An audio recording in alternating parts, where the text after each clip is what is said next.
Algo dice el tipo de la privatización del idioma. Alguna cosa dice sobre las trampas del idioma. Yo estoy recontra curioso de saber de qué se trata esto, de la privatización o de las trampas del lenguaje. No sé si él me puede contar cuál es la diferencia, si es que la hay, entre idioma y lenguaje. Gabriel Brenner, ¿estás por ahí? Querido Quique, me metí en una cueva difícil porque vengo a decirle a un atleta de las palabras, me vengo a meter con el territorio de las palabras. Es como ser un cuadro de la D e ir a jugar a River y querer sacar pecho. Bueno, voy a hacer el intento por lo menos de la noble estatura de salir a la cancha y decirle a la gente, acá estoy. Bueno, no, pero de verdad me resulta atractivo. A ver, yo quería contarte algo que vengo pensando, sí, que como vos bien sabés, y está bueno también porque uno va conociendo el mundo de tus oyentes, que es enorme, pero son cosas para pensar juntos. No digo exactamente estar de acuerdo, sino para pensar en estos tiempos que nos quieren evitar ese deporte. Sí. Me parece que está bueno intentar pensar porque vos sos un promotor permanente de ese ejercicio que es incómodo pero necesario. Yo quería contarte, y así lo titulé, ¿no? 3 tristes trampas, y no me traicionó por ahora el trabalengua, sí, del lenguaje. Digamos, y tomando en cuenta lo que decías, sí, puede ser que tenga que ver con una cierta privatización del lenguaje. Y voy a contar las 3, por supuesto, conversando, y me interesa especialmente escucharte, pero a través de situaciones, ¿no? De ejemplos, porque a veces, si no, uno cuando habla de las cosas muy así abstractas, no, concreto, ¿no? Entonces yo empiezo con la primera, ¿no? Un pibe.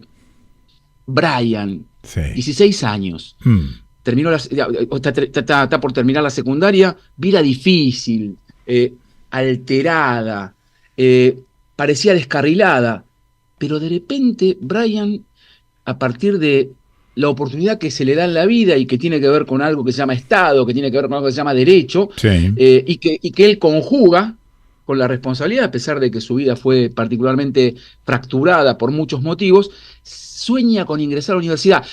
Él es el primero, Quique, en su familia, que atraviesa la valla de la secundaria y que se anima a soñar con eso que se llama universidad, que ni siquiera sonaba en la familia, y particularmente ser odontólogo.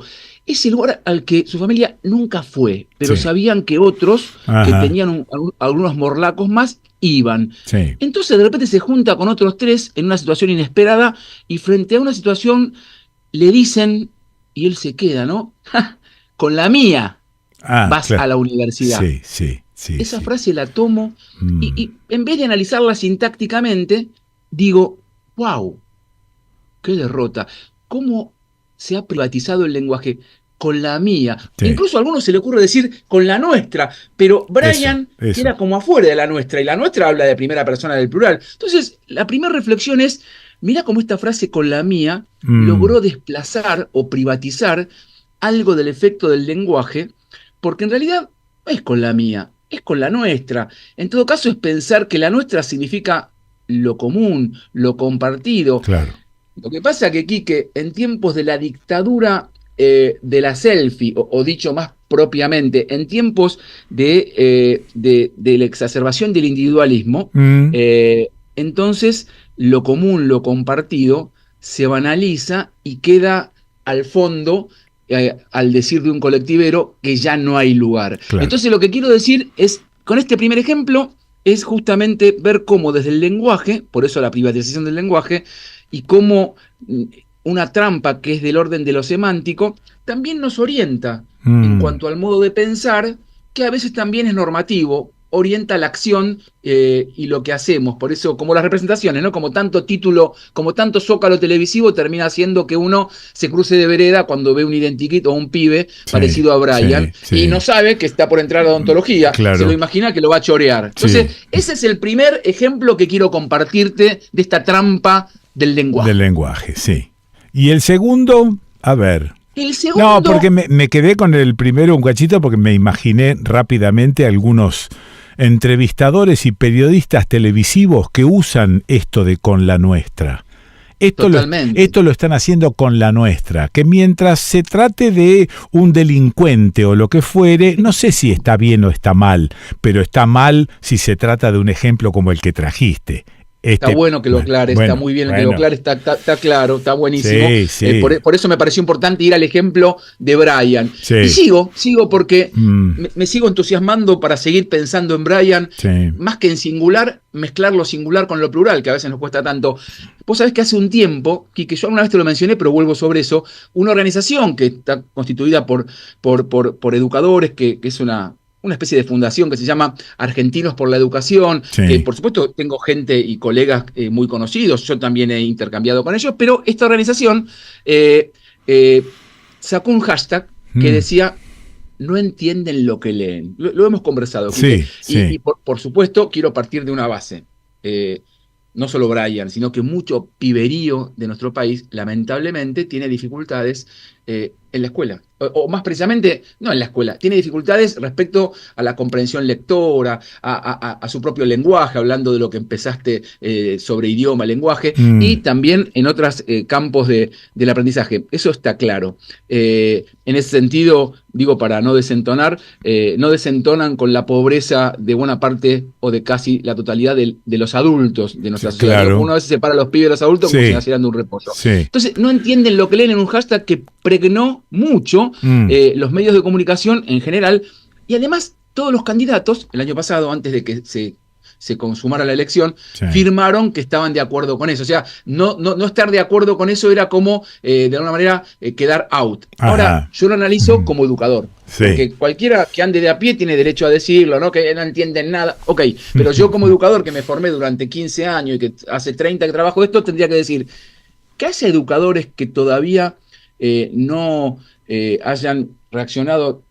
Después sucedió una reacción, ahora te la cuento, pero no entienden lo que leen, es de alguna manera una anticipación de destino. ¿Qué quiero decir con esto? Muy bien. Decirle a Brian, no entendés lo que lees, es anticipar su destino de ignorante. En cambio, mirá qué distinto frente al mismo hecho, supongamos que lee algo, acá un texto, y no entiende este texto, decirle, no entendés este texto, este fragmento que estás leyendo de Jorge Luis Borges, página 47. No es lo mismo decirle no entendés esto que no entendés nada o no entendés lo que lees. ¿Por qué? Porque en la primera versión no entendés lo que lees o no entienden lo que leen, estás lo que se dice esencializando, o sea, estás confirmando un destino que parece del orden de lo inapelable, de lo inexorable. En cambio, si yo te digo, Quique o Brian, no entendés esto, entonces existe la posibilidad que en un rato, o mañana, o la semana que viene, laburando juntos, lo entiendas. Sí, correcto. Eso tan simple que estoy diciendo,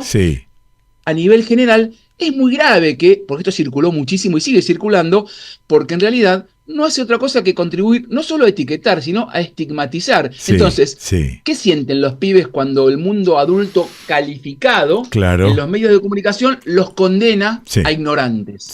Por eso es que esta es la segunda trampa y semántica. Con respecto a esa segunda trampa, también esa frase, no entienden lo que leen, en bocas de un adulto, es el reconocimiento de un fracaso personal. Yo fracasé porque vos no entendés en todo caso. Fue un fracaso mío. Pero tu reflexión, y bueno, tus oyentes te conocen y ojalá que hoy haya un primer oyente que nunca te escuchó y esté advirtiéndose, hace a un adulto que antepone su responsabilidad a los que vienen, o sea, a los recién nacidos, porque hay una tendencia acusatoria a culpabilizar más que a responsabilizar. Entonces, la culpa está afuera, en el otro. Entonces, mirá qué curioso. Igual te quiero cerrar la segunda anécdota diciéndote que lo corrigieron. Y hoy ya en ningún lado se ve ese hashtag, sino que el hashtag es que entiendan lo que leen. Me alegra porque se ve que alguno recapacitó. Muy bien. Última triste trampa. A ver. Esta es más polémica, pero la tengo que decir porque se discute muy poco sobre esto. Hace muy poco tiempo en el Parlamento Nacional se votó una ley, más bien se modificó un artículo de la ley 26.206, que es la Ley Nacional de Educación, 2006, que es la que está vigente. Y se declaró a la educación como servicio esencial. Capaz te habrá sonado en algún momento. Sí, me sonó, nadie habla de esto. ¿Por qué? Porque literalmente cuando uno escucha esto, dice, ¿quién puede estar en desacuerdo con que la educación sea servicio esencial? Las palabras son tan contundentes que en la cola del chino la señora le dice, ¡ah, por fin! Claro. La declararon servicio esencial, así debe ser. Y así se desparrama en la cola del chino y todos están felices porque se ha declarado la educación servicio esencial. Nadie va más allá del zócalo televisivo. Cada uno se vuelve con su bolsita. Cada uno se vuelve con su bolsita, yo vuelvo con la bolsita y me pregunto. Y si nos preguntamos un poco más, en vez de dar por definitiva la sentencia, sí. Bueno, lo que no dice esa definitiva, por ahora, decisión del Congreso, es que pensar la educación como servicio, y me interesa justamente decir lo que no se dice, es de alguna manera ir anulando o restringir su condición como derecho, que es lo que ha sido un alto costo social, emotivo, simbólico de luchas de más de un siglo en la Argentina. ¿Y qué quiero decir con esto?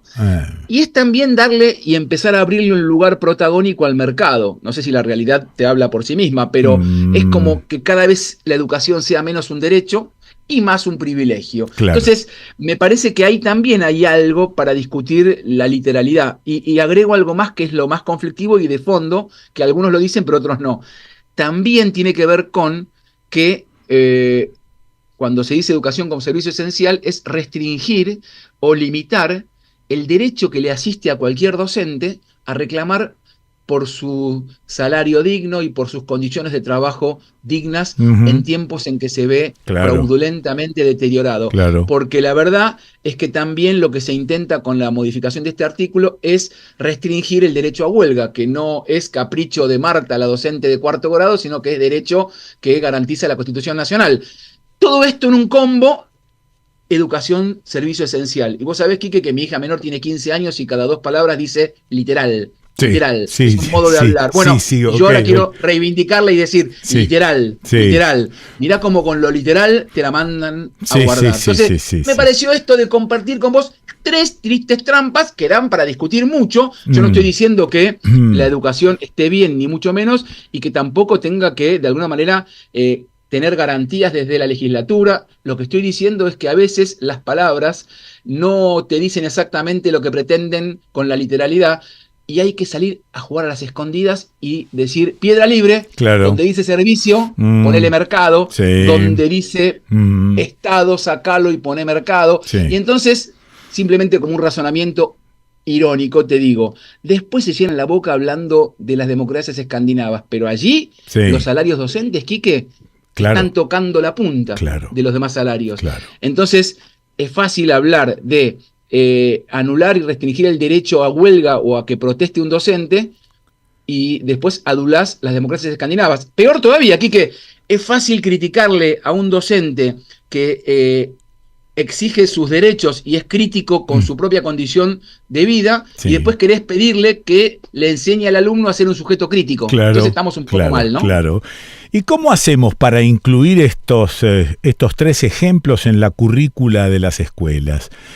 Para incluir esto en un aula, por ejemplo, y charlarlo con los pibes. Porque no es una cuestión abstrusa que solo entienden los iniciados. Es una cuestión, no es peyorativo, pero es una cuestión elemental esto que estás planteando. Bueno, yo me encanta tu pregunta porque la verdad que podía haber empezado por ahí. Tu pregunta me hace decirte que yo escribí esto, hoy lo cuento acá, lo publico, pero ¿por qué lo escribí? Porque lo empecé en el aula. O sea, está bueno lo que me preguntás, porque esto es lo que estoy diciendo a vos. Si hay algún docente escuchando en cualquier rincón argentino, les quiero contar que esto que estoy diciendo lo empecé peloteando en el aula con los estudiantes que son parte del trabajo cotidiano y semanal que tengo. Por lo tanto, lo que quiero contar es que esa es la mejor aventura, es ir a dar batalla semántica para decir ninguna palabra tiene dueño, por lo menos perpetuo, y hay que salir a conquistar el sentido de las palabras. Y por eso es que se me viene siempre la imagen y me retumba el sonido de la voz de mi hija. Literal. Bueno, entonces tendría que hacer una canción con esto de literal. Pero digo, desconfiar en el desconcierto de todo lo que sea literal. Ok, compartido. Y también pensado que desde el punto de vista de los docentes, debe ser bastante complicado en una situación como esta, ganando muy poca guita, con todo lo quilombo que los docentes también tienen, igual que el resto de los ciudadanos de este país, al menos. Digo, debe ser muy complejo contenerse en función del alumnado y no empezar a pensar que son un hato de pelotudos a los que tengo que venir a darle clase, porque me pongo en la piel del docente cotidianamente, no en aquel docente imaginario, en el tipo que va o la tipa que va a dar clase, ¿viste? Mira, yo comparto plenamente esta reflexión y me asiste. ¿Y sabés cuándo me asiste? Cuando explico por qué me dediqué a la educación y por qué me dediqué, sigo siendo docente, pero a investigar en educación y al mundo. A ver, mira, si algo me interesa, hoy me lo comentaba por temprano un colega, es, digamos, no encorsetar la educación a veces en clave académica y endogámica. Sí. Yo creo que los educadores que trabajamos con teorías de la educación y con pedagogía, si no lo hacemos para mejorar lo que ocurre en las aulas, si no lo hacemos sintiendo una profunda empatía y poniéndonos en el lugar del que tiene que transpirar el aula en las condiciones que vos recién dijiste, entonces dediquémonos a otra cosa. Sí. Por eso es que lo que se me ocurre como respuesta también es lo más difícil es transpirar el aula, y creo que es importante ponerse en el lugar del docente antes de hablar, disculpame el término poco académico, huevadas al aire, poder de alguna manera comprender que lo que hace un docente en el aula cada mañana y también la tarde es una revolución copernicana. Entonces me parece que cuando como sociedad los valoremos, y no solamente en marzo cuando empiezan las clases o cuando se produce un paro o una situación de reclamo salarial, cuando los valoremos porque de alguna manera nos ayudan y son centrales para que nuestros pibes, nuestros hijos, se constituyan como ciudadanos y puedan disfrutar la mañana a la tarde con sus compañeros y amigos, cuando nos demos cuenta que son alguien fundamental en la realización de la vida de las personas, también para meterle obstáculos, pero uno está por los que garantizan condiciones para ser mejores. Entonces, cuando nos demos cuenta de eso, seguramente lograremos mejores condiciones para esos trabajadores y trabajadoras de la educación, porque eso también me faltó decir con la última de las trampas, y es que un docente es un profesional, tiene vocación, pero es un trabajador, es una trabajadora, y requiere que la sociedad no lo valore con un aplauso, sino que también lo remunere como corresponde para poder también tener una vida digna y poder tener la posibilidad de pensar y no que el día te coma la cabeza y no te permita pensar, porque si un docente no puede pensar, entonces tenemos más probabilidades de ser cada vez más una colonia y cada vez menos una república, ¿no? Gracias, Gabriel, te mando abrazo grandote. Abrazo enorme para vos, Quique Leda, y toda la compañía linda que hay por acá. Lo escuchaste a Gabriel Brenner. ¿Y dónde lo escuchaste? Y lo escuchaste en El Desconcierto.